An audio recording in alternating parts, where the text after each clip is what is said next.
हम सब ये बात जानते हैं कि कोई यहाँ हमेशा के लिए रहने नहीं आया है और सबको जाना है, लेकिन जाने से पहले क्यों नहीं कुछ ऐसा कर जाएं कि लोग जाने के बाद भी हमें याद करें। ऐसे ही सोच के साथ के संसार में आए हैं तो कुछ अच्छा कर जाएं, हमारे आज के गेस्ट की है। दोस्तों, चारों ओर छाए निराशा के कुहासे को प्रबल आशा के दिव्यास्त्र से ही भगाया जा सकता है। आशा की संजीवनी संकल्प के गर्भ में छिपी होती है। संकल्प से सपने पूरे होते हैं और सरल सपने देखना जितना सहज और सरल होता है, उनको यथार्थ में बदलना उतना ही कठिन और चुनौतीपूर्ण होता है। एक ऐसा ही लक्ष्य, एक ऐसी ही चुनौती, एक ऐसा ही सपना लेकर अपने प्रयास की सीढ़ी दर सीढ़ी आगे बढ़ रहे हैं अमोद पोद्दार। जी हाँ, पेशे से एरोनॉटिकल इंजीनियर है, मतलब कि इंडियन इंस्टीट्यूट ऑफ एरोनॉटिक्स से आपने एरोनॉटिकल इंजीनियरिंग की है और एक प्राइवेट एयरलाइंस में एयरक्राफ्ट इंजीनियर के पद पर कार्यरत है। ये तो रही बात उनके अपने लक्ष्य की प्राप्ति की, जो सपने इन्होंने देखा। लेकिन साथियों, कुछ लोग ऐसे भी होते हैं जो दूसरों की आंखों में सपने उगाने का प्रयास करते हैं, उन्हीं के लिए पंख तैयार करते हैं और सबसे पहली शर्त है शिक्षा। तो शिक्षित करने की दिशा देते हैं, उनकी दशा में यथासंभव परिवर्तन करके। ये प्रयास प्रशंसनीय है और ये सोच प्रशंसनीय है। तो परवाह से काम तेरा में आज एक ऐसे युवा से हम बात करेंगे जो सिर्फ खुद और स्वयं पर ही सीमित नहीं है, अपने प्रयास से औरों की जिंदगी में प्रकाश लाना चाहते हैं। हमारे साथ हैं अमोद पोद्दार, एरोनॉटिकल इंजीनियर। आपका बहुत बहुत स्वागत है एंड नमस्कार अमोद जी। नमस्कार राजश्री। मुझे बहुत खुशी है कि मैं आज फोन लाइन के जरिए, बिकॉज कोविड की वजह से हम स्टूडियोज में अपने गेस्ट को नहीं बुला सकते हैं सुरक्षा के कारणों की वजह से, तो कम से कम आपसे फोन पे हमारी बात हो रही है और मुझे उम्मीद है कि जो लोग हमें सुन रहे हैं इस वक्त हमारे आज के इस प्रोग्राम का जरूर लाभ उठाएंगे। अमोद जी, आपकी संस्था है स्टैंड एंड स्ट्राइड फाउंडेशन। आपके परिचय में हमने अपने श्रोताओं को ये तो बता दिया कि आप एरोनॉटिक इंजीनियर हैं और प्राइवेट एयरलाइंस में कार्यरत हैं। स्टैंड एंड स्ट्राइड की जो परवाज हुई, शुरुआत हुई, वो कब हुई, कहाँ से हुई और इस संस्था की शुरुआत करने के पीछे क्या सोच थी? आप खुद तो रोजगार में हैं, काम कर रहे हैं, लेकिन आपने ये कदम उठाया किस सोच के तहत? बिल्कुल। मैं थोड़ा अपना परिचय भी दे दूं। आपने मेरे बारे में बता भी दिया है कि मैं एक एरोनॉटिकल इंजीनियर हूँ और एक प्राइवेट एयरलाइंस में कार्यरत हूँ। लेकिन एक हमारी जो मेरी परवरिश ऐसे परिवार में हुई जहाँ एक सोच कि हमें दूसरों के लिए कुछ करना चाहिए। मेरे पिताजी पुलिस में थे, पुलिस में रहते हुए भी उनके अंदर जो संस्कार थे वही संस्कार मेरे में भी आए हैं। तो एक हमारे परिवार में परवर्ती मतलब एक माहौल था शुरू से। और इसी और जब पढ़ाई के दौरान ही मेरी हमेशा कोशिश रहती थी कि मैं आसपास के बच्चों को शिक्षित करने की कोशिश करूं। और जब मैं इधर जब दिल्ली में आया आज से करीब 20 साल पहले, तो यहाँ पर भी मेरी वो जो अंदर से आकांक्षा थी लोगों को पढ़ाने का, लोगों को शिक्षित कर, खासकर जो गरीब बच्चे जो आसपास रोड पे खेलते रहते, तो मेरी आकांक्षा कई सालों से थी। जब मैं यहाँ दिल्ली आया, जॉब में आया, जॉब के बाद अब तब मुझे लगा कि मैं और समाज के लिए और क्या कर सकता हूँ। फिर ऐसा ही चीजें समय गुजरता गया और मैं छोटे छोटे लेवल पे लोगों की मदद करता था, खास करके पढ़ाई में। करीब आज से 5 साल पहले इसको हमने एक विधिवत रूप दे दिया। एक हमने संस्था बनाई स्टैंड एंड स्ट्राइड फाउंडेशन और अपने लाइक माइंडेड लोगों के साथ मिलजुल के जो आसपास के जो खास करके द्वारका में मैं रहता हूँ, तो द्वारका के आसपास के क्षेत्रों में जाकर लोगों को मोटिवेट करना। कितने लोग हैं आपके साथ अमोद जी? कितने लोग हैं अभी? शुरुआत तो मैंने बिल्कुल मैं और मेरी पत्नी ये 2 लोगों ने मिलकर शुरुआत की। तो अब आज के डेट में 5 सालों के बाद मैं बड़े फख्र के साथ कह सकता हूँ कि करीब हमारे साथ 100 वॉलंटियर जुड़े हैं। क्या बात है। सबके सब बहुत ही डेडिकेटेड और पैशनेट है, वो कुछ करना चाहते हैं, समाज को कुछ देना चाहते हैं। तो ये जो आपकी संस्था है स्टैंड एंड स्ट्राइड, ये चाइल्ड एजुकेशन, विमेन एम्पावरमेंट और फैमिली वेलफेयर, इन 3 सेगमेंट्स पर विशेष फोकस है आपका। तो हम ये जानना चाहेंगे अमोद जी कि क्या वर्किंग पैटर्न्स हैं, आप कैसे एक एक करके जानना चाहूंगी। जैसे अगर मैं चाइल्ड एजुकेशन की बात करूं तो कैसे करते हैं, क्योंकि आप नौकरी भी करते हैं।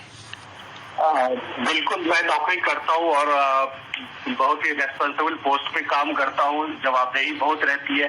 लेकिन एक बड़ी छोटी सी बात है, जब आपके पास पैसा हो, कुछ करने की इच्छा हो और खास करके दूसरों के लिए, तो आपका एक डिवाइन पावर आ जाता है आपके अंदर, ईश्वर आपको एक ऐसी शक्ति दे देता है और आप निकल पड़ते हो। तो ये जो कई चीजें आपने बताई, तो बेसिकली हमारा उद्देश्य है कि हम बच्चों को शिक्षित करें, और ये जो बाकी की चीजें जो काम है, वीमेन एम्पावरमेंट या फैमिली वेलफेयर, ये सब उसी से लिंक्ड है। पहले शुरुआत जो हमने की थी, देखिए अनुभव से ही सब लोग सीखता है, मैं भी उसी का पार्ट हूँ। जब हम शुरुआत की थी तो लगता था चलो बच्चे को पढ़ा दो और सब कुछ हो जाएगा, सारी मतलब उसमें चेंजेस ला सकते हैं। तो धीरे धीरे हमने अनुभव किया, जिस सेगमेंट के जिस बच्चों को हम पढ़ाने का काम कर रहे हैं या जिनको मोटिवेट कर रहे हैं, उनकी घर की क्या स्थिति, हमें पता नहीं था, बस बच्चे खेल रहे, उनको 1 घंटे हमने पढ़ा दिया समाओ। तो बाद में हमें रियलाइज हुआ कि जब तक इनके घर की स्थिति को हम चेंज नहीं करेंगे तो ये बच्चे वो कर नहीं पाएंगे जो करना चाहते, जो उनमें हुनर है। जैसे आपके कार्यक्रम का नाम भी है परवाज है काम तेरा, बच्चों में ये एक जन्मजात ये गुण होता है, उनका नेचर है उड़ना। हमारा काम है उनके पंख को मजबूती दे, लेकिन उसके लिए प्रॉपर एक माहौल की जरूरत होती है। उसी माहौल के संदर्भ में हमने जब उनके परिवार में झांकने की कोशिश की, उनके घरों में जा के देखा, तो एक रूम में 5-5, 6-6 लोग रह रहे हैं। बड़ी स्थिति ठीक नहीं है उनकी। जो उनके घर के मेल मेंबर है ज्यादातर छोटे मोटे काम करते हैं, नशे के आदी है, लड़ाई झगड़ा, बहुत सारी चीजें। महिलाएं ज्यादातर मेड का काम कर रही है तो कुछ नहीं कर रही, इस तरह से। तो हमने पूरा जब ओवरऑल पूरे उनके परिवार का एक विश्लेषण किया, तब हमने सोचा कि सिर्फ पढ़ा के ही काम नहीं चलेगा, पढ़ा के काम चलेगा, बट ये जो हम सोच रहे बच्चे उस हिसाब से नहीं कर पा रहे हैं, उसके पीछे रीजन है उनकी पारिवारिक पृष्ठभूमि। पृष्ठभूमि को हमने ठीक करने का जिम्मा लिया और तभी हमने वीमेन एम्पावरमेंट को शुरू किया। पहले वो घर की महिलाओं को हमने शिक्षित शुरू कर, मतलब बड़े आश्चर्य की बात है कि दिल्ली में इतने सारे परिवार और कई सालों से रह रहे हैं, लेकिन अभी भी वो अंगूठा लगाने वाले और ये कुछ बिल्कुल अनपढ़ है, अंगूठा लगा के अपना काम चलाते हैं वो लोग। तो हमने सोचा पहले उनको हम शिक्षित करें तभी वो बच्चों पे वो ध्यान दे पाए। क्या लड़कियों को बाहर लाने में कोई परेशानी हुई, क्योंकि जनरली लोग तैयार नहीं होते हैं लड़कियों को बाहर भेजने के लिए, अपने घर से बाहर? लड़कियों को तो है, बहुत बड़ा चैलेंज है, खास करके अभी भी हम जरूर बहुत एडवांस हो गए हैं, लेकिन जो हमारे समाज का वो हिस्सा जिनके लिए हम काम कर रहे हैं, वो भी अभी भी मतलब जेंडर जेंडर बायस्ड है लड़कियों के लिए।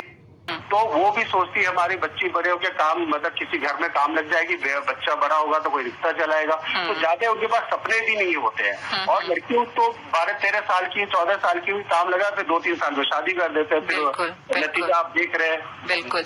अमोद जी, सरकार की बहुत सारी योजनाएं हैं जिनके बारे में ये लोग मतलब बहुत जानकारी नहीं रखते, अनभिज्ञ हैं। तो क्या आप उन तक ये जो फैसिलिटीज गवर्नमेंट ने दी हुई है, चाहे वो एजुकेशन की हो या हेल्थ की हो, वो कैसे पहुंचाते हैं या पहुंचाते हैं आप?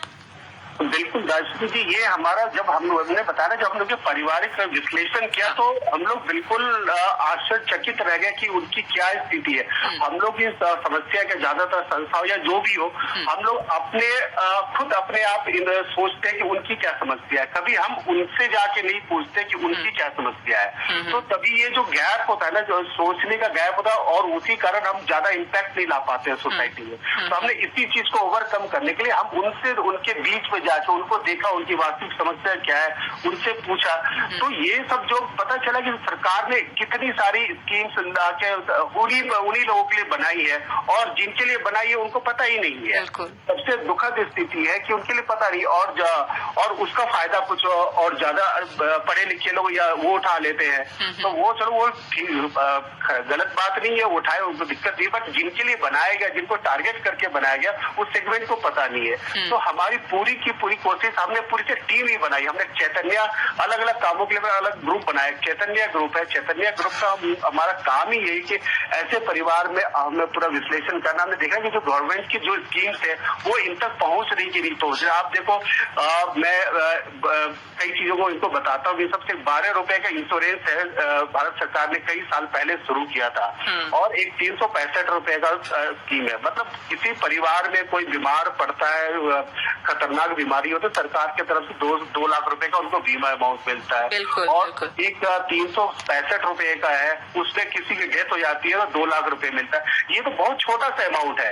ये तो लेकिन हम हमारे पास करीब अभी 100 के करीब परिवार है जिनकी हम देख रेख कर रहे हैं पिछले 5 सालों से, और मुझे बड़ा दुख होता है यह जान के, किसी को भी नहीं पता है, नॉट अ सिंगल फैमिली। आपने जब ये सारी बातें बताई उनको तो उनके क्या रिएक्शन थे, उनका क्या मतलब ये था कि वो इस पे यकीन किया उन लोगों ने या नहीं?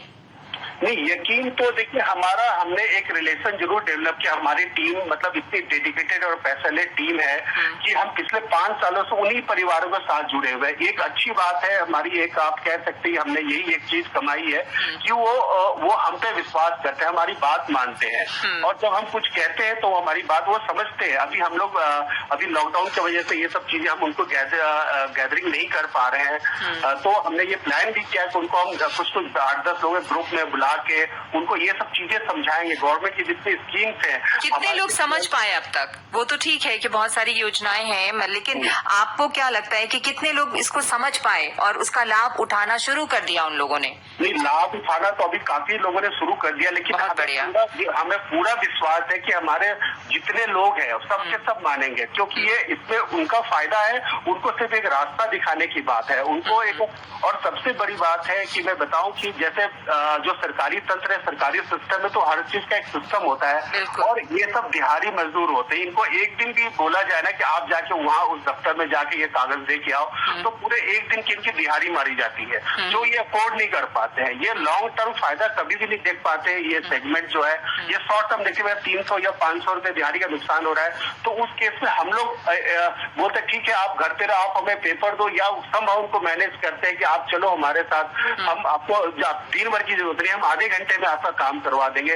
और अच्छी बात है जो हम एक सोशल ऑर्गेनाइजेशन के रूप में हम अपने वहाँ पे जाके लोगों को बताते हैं, तो वो लोग भी हमें सपोर्ट करते हैं। उन्हें भी लगता है कि अपने लिए नहीं समाज के लिए काम कर रहे हैं, तो भी हमारा काम जल्दी कर देते हैं। कई बार ये भी होता है अमोद जी कि आप खुद जॉब करते हैं और आपके भी बच्चे होंगे, फैमिली है, तो आर्थिक सहायता भी इनको बहुत जरूरी होता है। तो जैसे आप चाहते हैं कि नहीं वो लड़कियां पढ़ें, जो बिल्कुल सही भी है, तो इनको आर्थिक सहायता आप लोग, आपकी जो एनजीओ है या जो संस्था है, वो कैसे देती है? आप लोगों के पास लोग हैं ऐसे जो डोनेशंस देते हैं, क्या देते हैं, या आप कैसे करते हैं?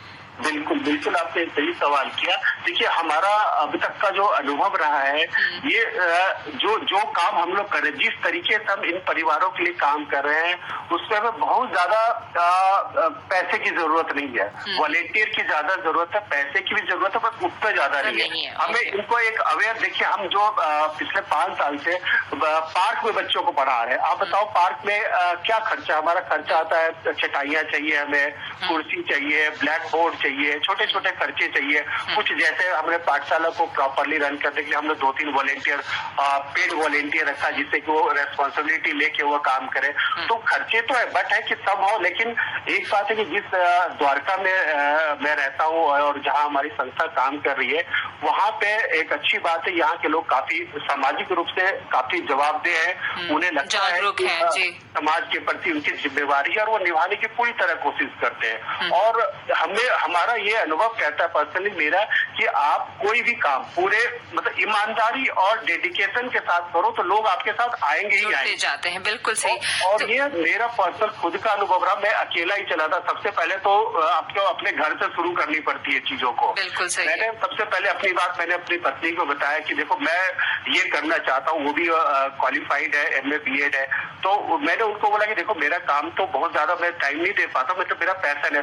तो उन्होंने बिल्कुल सपोर्ट किया, बोला कि चलो मैं भी आपके साथ हूँ। बहुत खूबसूरत बात है। एक से एक और मिल पे 11 हो गए, तो बस ये पावर मिल जाए तो काफी दुनिया को। बिल्कुल, और ये कारवां बढ़ता गया और बढ़ रहा है। यहाँ पर हम एक ब्रेक लेंगे अमोद जी, आप हमारे साथ जुड़े रहिए और फिर हम अपनी इस बात को आगे बढ़ाएंगे। बहुत खूबसूरत बात आपने कही कि ये बात घर से ही शुरू करनी थी, और आपकी पत्नी बिल्कुल एक अच्छे हमसफर की तरह आपके साथ इस सफर में है, और आप लोग बहुत से लोगों के चेहरों पे मुस्कुराहट ला रहे हैं। ये बहुत खूबसूरत बात है। हम यहाँ पर लेते हैं एक ब्रेक, आप हमारे साथ जुड़े रहिए।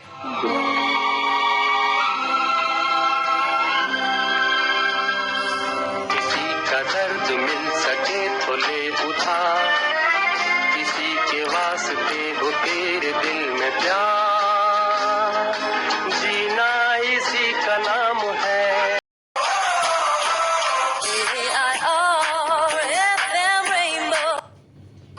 जानना जरूरी है। बिल्कुल बिल्कुल, आपने सही सवाल पूछा। लेकिन मैं थोड़ा अपने संस्था का बैकग्राउंड बता दूं और ये मतलब एक इंस्पिरेशन क्या है इस संस्था के पीछे। तो हम लोग, हमारी संस्था जो स्वामी विवेकानंद और डॉक्टर APJ कलाम को अपना आइडियोलॉजिकल गुरु मानती है जी। और आप हमारे किसी भी बैनर पे देखेंगे इन दो महान हस्तियों का फोटो रहता है। तो हम उनका जो स्वामी विवेकानंद का कहना था कि कोई भी शिक्षा तभी वो पूरी मानी जाती है जब वो अपने पैरों पे खड़ा करती हो, वही वास्तविक शिक्षा है।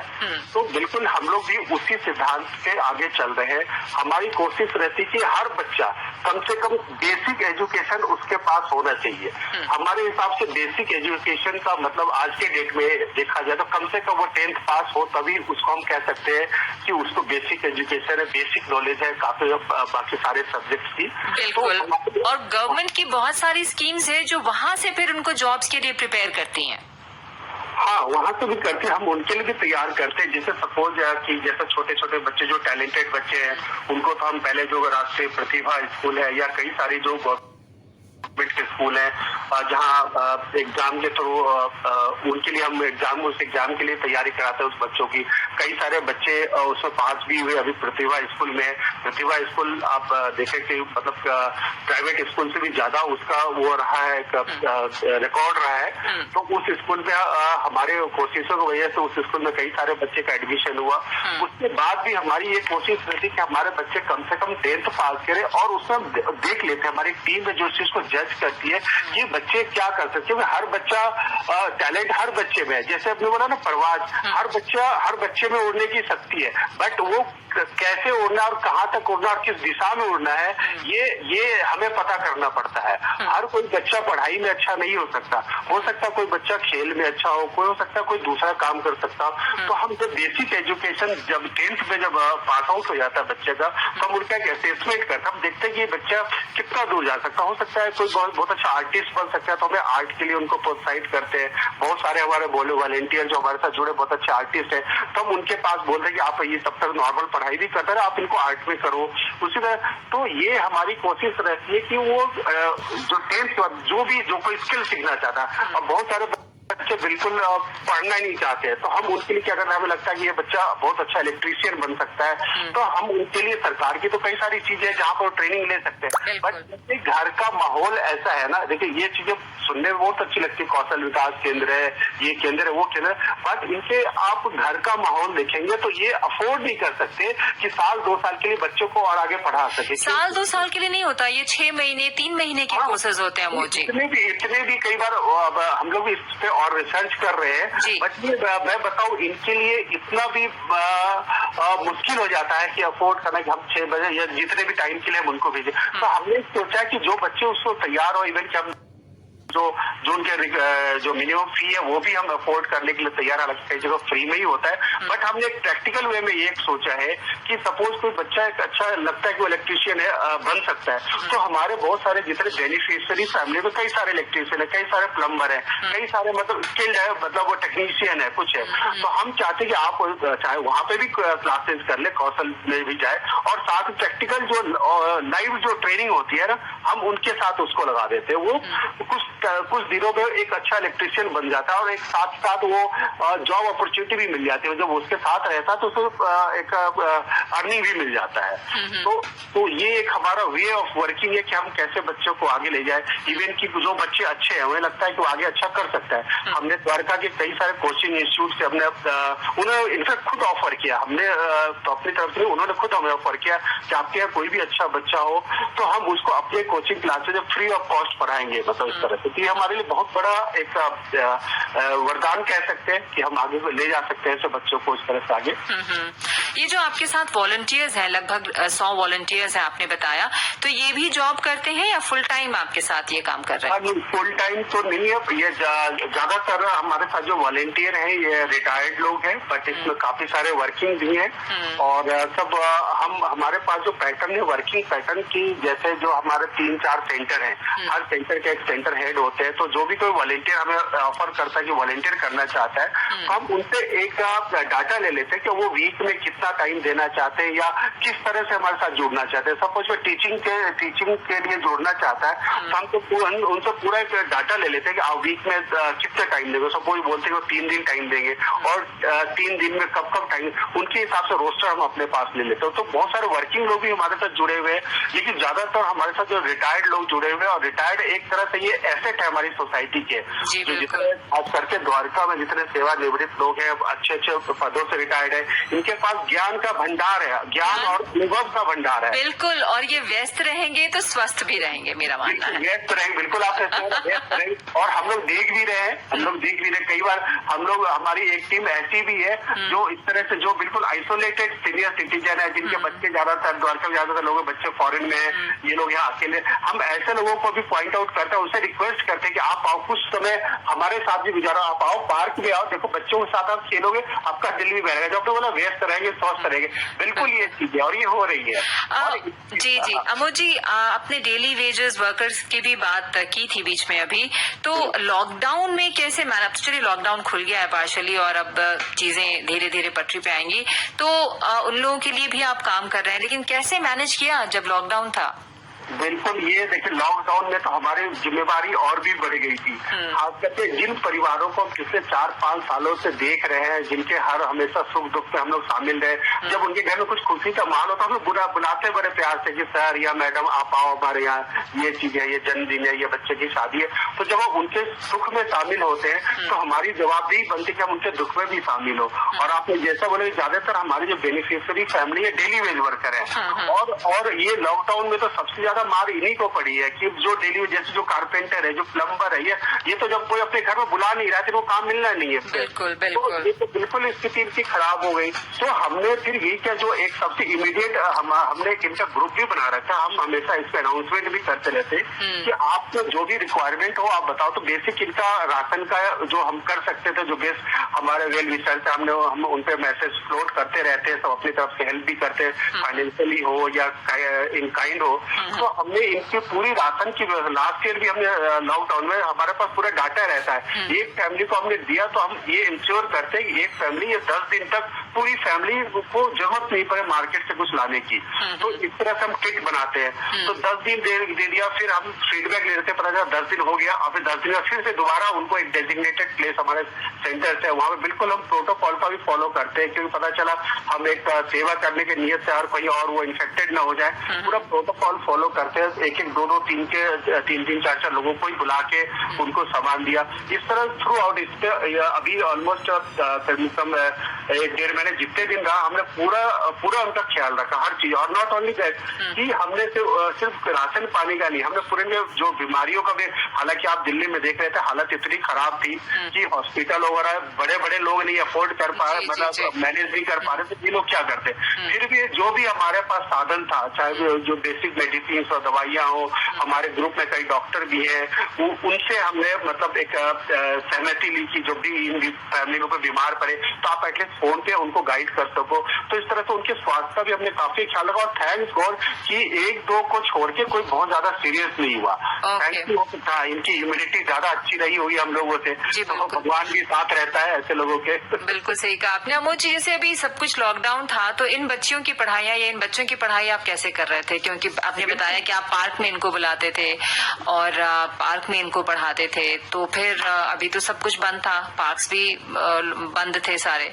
बिल्कुल। और ये अभी से मैं बता दूं, जब लास्ट ईयर लॉकडाउन हुआ था, हम लोग मतलब होता है ना कि जब कोई चिड़िया घोंसला बनाता है तो कितने तिनका जोड़ करके बड़ी मेहनत से बनाता है, और कोई एक हवा का झोंका आता है उसे उड़ा के ले जाता है। तो जब ये पिछली बार जब लॉकडाउन आया था, तो एक तो लॉकडाउन में कंप्लीट लॉकडाउन, आप कहीं ना निकल पा रहे हैं ना कुछ कर पा रहे हैं। नहीं तो कैसे इनको कैसे फिर क्या किया आपने, कैसे पढ़ाई उनकी हुई? तो यही मैं बता रहा हूँ, जब हमें लगा कि हम तो सारा हमारा तो इतने सालों की मेहनत बिता रहे, हमारे बच्चे तो अब हम उनसे कनेक्ट ही नहीं कर पा रहे हैं, कैसे करें, और वो कुछ हमें दिख नहीं रहा था आगे क्या, बिल्कुल अंधेरा। फिर हम लोगों ने अपने सारे वॉलंटियर्स ऑनलाइन मीटिंग की, मतलब ऑनलाइन तो उस समय ज्यादा प्रचलन में भी नहीं आया था। आप देखो ये लॉकडाउन ने हमें एक चीज डिजिटल होना सिखा दिया। तो हम लेकिन ये तो गरीब घर के बच्चे हैं, तो इनके पास फोन्स की फैसिलिटी उतनी थी कि आप ऑनलाइन क्लासेस लेने की कोशिश कर रहे थे? हाँ, बिल्कुल। हमने जब शुरुआत की पहले तो हम लोग को खुद को अपने आप को प्रिपेयर करना पड़ा कि हम ऑनलाइन जैसा कुछ होता है हम ऐसे बच्चों के साथ ऑनलाइन जुड़ सकते हैं। हम ज्यादातर, जब हमने बताया, ज्यादातर रिटायर्ड लोग हैं, तो एक माइंडसेट सबका होता है, डिजिटल चेंज ओवर होना बहुत मुश्किल काम होता है सबके लिए। फिर भी समहाउ हमने मैनेज किया। पहले तो हम लोगों ने अपने आप को तैयार किया कि हम बच्चों को इस तरह से भी पढ़ाया जा सकता है। फिर उसके बाद हमने सर्च करना शुरू किया, जो थोड़े अच्छे बच्चे थे। ज्यादातर स्मार्टफोन तो चाहे कितनी भी स्थिति खराब हो, बट ये दिल्ली में ज्यादातर लोगों के पास स्मार्टफोन होता है। सबके पास नहीं होता, बट आप 60-70% लोगों के पास मैनेज कर लेते हैं। तो हमने एक एक करके सबका डाटा तो हमारे पास था ही, हमने सबके एक एक का रिकॉर्ड ढूंढा कि तो फोन पर ही पढ़ाया आपने? लोग फोन पे क्लास ले रहे थे? बिल्कुल। जब हम उस पिछले 1.5 साल से ऑनलाइन क्लासेज ही ले रहे हैं, बीच में जब थोड़ा लॉकडाउन नॉर्मल हुआ था सिचुएशन 2-3 महीने पहले, तो हमने पार्क में बुलाना शुरू किया था, फिर से लॉकडाउन हुआ। Otherwise through out the year हम लोग ऑनलाइन क्लासेज ले रहे हैं। बहुत बढ़िया। यहाँ पर हम लेते हैं फिर एक म्यूजिकल ब्रेक और दोबारा आपसे जुड़ते हैं। जीवन के दिन छोटे सही, हम भी बड़े दिल वाले। ला ला ला ला ला ला ला ला ला ला ला ला ला ला।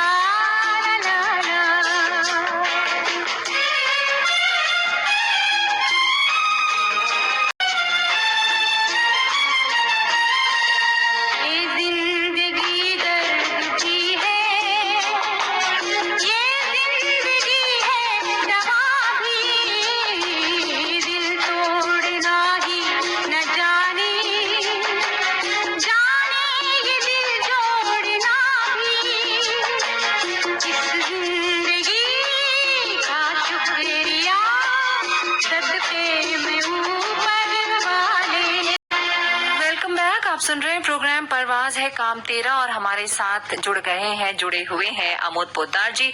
मैं हूं आपकी दोस्त राजश्री त्रिवेदी। और अमोद जी, अब आपसे हम ये जानना चाहेंगे कि टीकाकरण जो अभियान है, मतलब हम सबको टीका लेना है और अब छोटे बच्चों को भी लेना है, ये इस तरह की बातें उनको कन्विंस करना बहुत मुश्किल होता है। मैं अपने ही घर में अपनी हेल्पर को अगर कहती हूँ कि ले लेना, टीका ले लेना, नहीं बहुत गड़बड़ होती है, ये होती है, वो होती है, मतलब मुझे बहुत, एक महिला को मुझे बहुत कन्विंस करने में वक्त लगा। तो जो हमारे हेल्पर्स होते हैं हमारे आसपास, तो आप तो इतने ज्यादा लोगों को अलर्ट कर रहे हैं, जागरूक कर रहे हैं, तो कैसे कर पाते हैं? क्या प्रॉब्लम होती है? बिल्कुल, आपने बिल्कुल सही सवाल पूछा। और हम तो, आप 1-2 की बात, हमारे पास तो 100 परिवार है, 100 एक परिवार में 2 से 3 लोग हैं जो 18 प्लस है, तो आप समझ लो 300 लोगों की जिम्मेदारी है हमारे पास। तो ये बहुत बड़ा चैलेंज है लिटरली। और सिर्फ ये इस तरह के सेगमेंट में नहीं, ये हर सेगमेंट की परेशानी रही है। अब तो काफी लोग जो मिडिल, जो बाकी लोग थोड़े जागरूक हो गए सोशल मीडिया के थ्रू, मतलब पॉजिटिव चीजें बताई जा रही। स्टार्टिंग में तो बड़ी निगेटिव चीजें बताई जा रही थी वैक्सीनेशन के बारे में। तो ये एक बहुत बड़ा चैलेंज है ऐसे लोगों को, क्योंकि यहाँ तक जो ये सेगमेंट है, यहाँ तक सही सूचना नहीं पहुंच पाती है, आधी अधूरी या गलत सूचनाएं पहुंचती है। जैसे वैक्सीनेशन से लोग बच रहे हैं, ये न्यूज इनके पास नहीं पहुंचता। वैक्सीनेशन से लोग मर रहे हैं, ये न्यूज जरूर पहुंच जाएगा। जी जी जी। और बस उसके बाद तो सीधा, मतलब नहीं, मुझे तो लेना ही नहीं है, हम क्यों लें, हमें तो कुछ हुआ ही नहीं है, बड़े मतलब उल्टे सीधे सवाल।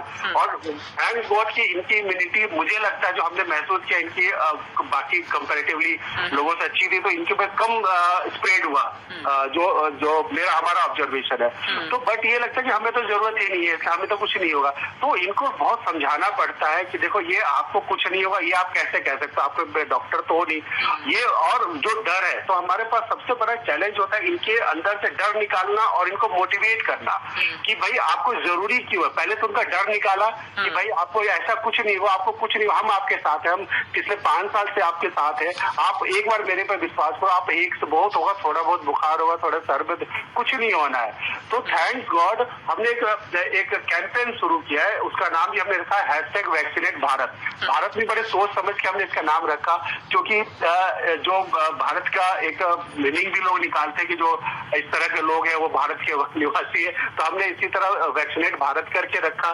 तो इस कैंपेन के अंतर्गत हमने ऐसे ऐसे लोगों को 1-to-1 करके कन्विंस करना शुरू किया। हमारी एक टीम है, टीम लीडर है, वो एक एक करके फोन करती कि भाई आपने करवाया नहीं करवाया, क्योंकि बहुत सारे लोगों का स्मार्टफोन है तो उनको ऑपरेट नहीं करना, सपोज तैयार भी हो गया तो बोलता है तो रजिस्ट्रेशन कैसे होगा हमें नहीं पता। उनको एक एक करके रजिस्ट्रेशन कराना, उनको बताना। और सबसे अच्छी बात राजश्री जी मैं बताऊं, अभी हमारी एक टीम ने एक वीडियो भी तैयार किया था, खुद इन हाउस हमारी टीम ने बनाया था। हमारी जो जनरल सेक्रेटरी है उषा जालपुरी जी, उनकी वॉइसेस भी है, और वो वीडियो इतना अच्छा बना और जी मैंने किसी चैनल पे देखा भी था उसको। हाँ, अभी ये News 24 ने उस वीडियो को अपने चैनल पे दिखाया और इतना बेहतरीन बनाया कि वो जो अंदर से डर है इस तरह के लोगों में, वो डर को भगाने के लिए, और इसका इम्पैक्ट पड़ेगा। और इतनी अच्छी बात है, अभी तक मोर देन हमारे पास डाटा रहता है कितने लोगों ने रजिस्ट्रेशन कराया, कितने, तो हमारे पास 70% ज्यादा लोग तैयार हैं, रजिस्ट्रेशन भी काफी लोगों हो चुका। बट अभी क्या है, थोड़ा आपको पता है कि वो वैक्सीन उतना इजीली अवेलेबल नहीं हो रहा है, बट बाय द टाइम ये अवेलेबल होंगे। अदरवाइज इनको हम नहीं इनके अवेयरनेस करते ना, तो वैक्सीन अवेलेबल होने पे भी ये नहीं लगाते। तो हमारे पास थोड़ा टाइम भी मिल गया, हमने इनको तैयार कर लिया है। जैसे ही अवेलेबल होनी शुरू होंगी तो 100% वैक्सीनेशन होगा, ये हमारा पूरा विश्वास हमारा बोल रहा है, हमारी टीम का और बिल्कुल फ्री में होगा, जो सबसे अच्छी बात है। अच्छा ये बताएं कि इनको आप कुछ बचत के बारे में भी बताते हैं, बिकॉज आप खुद मतलब जैसा आपने कहा कि पूरी तरह से तो नहीं, कुछ लोग आर्थिक सहायता भी करते हैं, तो जब ये काम कर रहे होते हैं या जब आप इनको बता रहे होते हैं बाकी चीजें जिस तरह से, तो क्या कभी सेविंग्स या बचत के बारे में कोई बातचीत होती है? कैसे ये आप क्या करते हैं? इनको जरूरत होती है तो आप मदद करते हैं, कैसे होता है? देखिए हम लोग एक सामाजिक संस्था है, हम कोई ना तो किसी बड़े ऑर्गेनाइजेशन से हमें कोई डोनेशन मिलता है, ना तो हमें कोई सरकारी अनुदान मिलता है। हम लोग एक सेल्फ कंट्रीब्यूटरी है लोग हैं, थोड़े थोड़े पैसे इकट्ठे करते हैं। अब जैसे जैसे लोगों के पास हमारा काम पहुंच रहा है, लोग हमें जानने लगे हैं, तो कुछ डोनेशन आते रहते, बट ये सफिशिएंट नहीं होते। तो हम लोग अपने लेवल पे तो करते हैं आर्थिक। जैसे आप देखो कई सारे अच्छे टैलेंटेड बच्चे हैं, उनके पास मोबाइल नहीं है, हम लोग को मोबाइल खरीद के दी। आज की डेट में हम बहुत सारे बच्चों को मोबाइल रिचार्ज करा के देते हैं। कई सारे हमारे वेल विशर वो अपनी तरफ से कमिट करते हैं, हमें ऑफर करते हैं, हम 10 बच्चों का हर महीने हम मोबाइल रिचार्ज कराएंगे, तो कोई 10 को, इस तरह से काम हमारा चल जाता है। बट है कि ये एक हमारा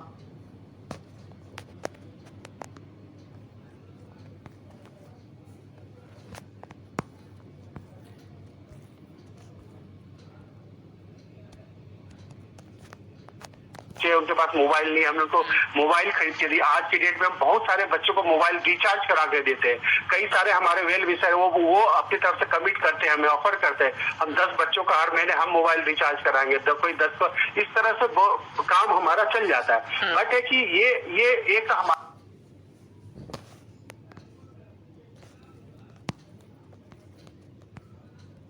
करते रहते कि आप देखो, अभी आप देखिए कि अभी लॉकडाउन में कई सारे परिवार की स्थिति खराब हो गई। यदि वो थोड़े बचत कर रहे होते तो शायद वो समहाउ मैनेज करते, एक 1.5 महीने की बात है, लेकिन लोगों की स्थिति खराब हो गई। तो हमने पूरा एक पर्टिकुलर हमने एक प्लान प्रोजेक्ट ही शुरू किया है, उससे हमने नाम ही रखा संचय। हम इस संचय प्लान के तहत ऐसे लोगों को मोटिवेट करने का प्लान शुरू कर रहे हैं और कर भी रहे हैं कि आप छोटे छोटे बचत करो। जैसे हमने बताया, इंश्योरेंस भी एक तरह से है कि आपको बुरे वक्त में उसका काम आता है। अब देखो समृद्धि सुकन्या योजना, कितना अच्छा प्लान सरकार ने शुरू की थी लड़कियों के लिए। हम कहते हैं, हमने इनको ऑफर किया है, भाई आप हर महीने 50 रुपए जमा, जितनी लड़कियां 14 साल से छोटी, आप 50 रुपए होता है, 50 रुपए तो आप जमा कर सकते हो। तो बोलते हैं हाँ मैं इतना कर सकता हूँ, ठीक है, आप 50 रुपए जमा करो। जब उस बच्ची का बर्थडे आएगा सालों, उस समय हम अपनी तरफ से 5,000, 3,000 या जो भी हमारे पास उस समय अवेलेबल रहा, जितने हमारे साधन रहे, हम उतने पैसे उसमें ऐड ऑन करेंगे। तो एक तरह से उनको इंकरेज भी करते, कुछ आप करो कुछ हम करें इस जी, चीज से। जी। और कुछ जैसे बहुत सारे लोगों के अकाउंट नहीं है, जनधन अकाउंट इतने लोगों तक पहुंचा, फिर भी बहुत सारे लोगों ने अभी तक खुलवाए नहीं, हम उनको खुलवाने में मदद कर रहे हैं। उनको कहते हैं छोटे छोटे मदद, छोटे छोटे बचत करो और यही आपको बुरे वक्त में काम आएगा। तो ये भी एक बहुत, जैसे हमने बोला ना वैक्सीनेट भारत करके प्लान किया है, तो इसी तरह ये भी बचत भी एक कैंपेन करके ही कर सकते हैं। क्योंकि बहुत बढ़िया। जब इनसे पूछो नहीं हमारे पास तो पैसे नहीं बचते यार, हमारा 4 दिन से तो काम नहीं, हम कैसे बचा ले पैसे, उल्टा जब लड़ने को तैयार, मतलब वो चाहते कि मैं उनके अकाउंट में डाल दूं पैसे। जी जी जी। तो इसका मतलब कि इस काम में चुनौतियां तो यकीनन बहुत आई होंगी और आती भी रहती है, तो कैसे सामना करते हैं, क्या क्या क्या करते हैं? इतनी ज्यादा आई, मतलब बहुत सारे चीजें मतलब है। अब तो अब इतने साल हो गए, तो अब चुनौतियों से हम लोग हमें आदी हो चुके हैं उसके। संभालने की आदत हो गई। बट शुरू में ऐसी ऐसी दिक्कतें आती थी। अब आप समझ लो कि मैं अपना एक दिन का इवेंट मतलब घटना बताता हूँ। मेरी इच्छा थी कि जब मैंने ये सोचा कि मुझे कुछ करना चाहिए था समाज के ऐसे लोगों के लिए, मैं एक दिन शाम में खुद ही अकेला में निकल गया आसपास के गलियों में, और जाके मैं पूछ रहा था बच्चों को, भाई आपके बच्चे हैं ये, आप क्या हम उनको पढ़ाना चाहते हैं अपनी तरफ से। वो मतलब बिल्कुल शक की नजर से मुझे देख रहे थे कि आप जैसे पूछा तो घर में कितने बच्चे हैं, तो आप क्यों पूछ रहे हो। और इतना तेज, वो एक लेडी इतने तेज से बोली, 4 और लेडीज इकट्ठे हो गई, जैसे मैं बच्चा छुड़ाने आया हूँ उनका। जी जी जी जी जी। somehow, तो उस दिन किस्मत शायद मेरी अच्छी थी, उसी मोहल्ले का एक जो था वो बंदा मुझे जानता था।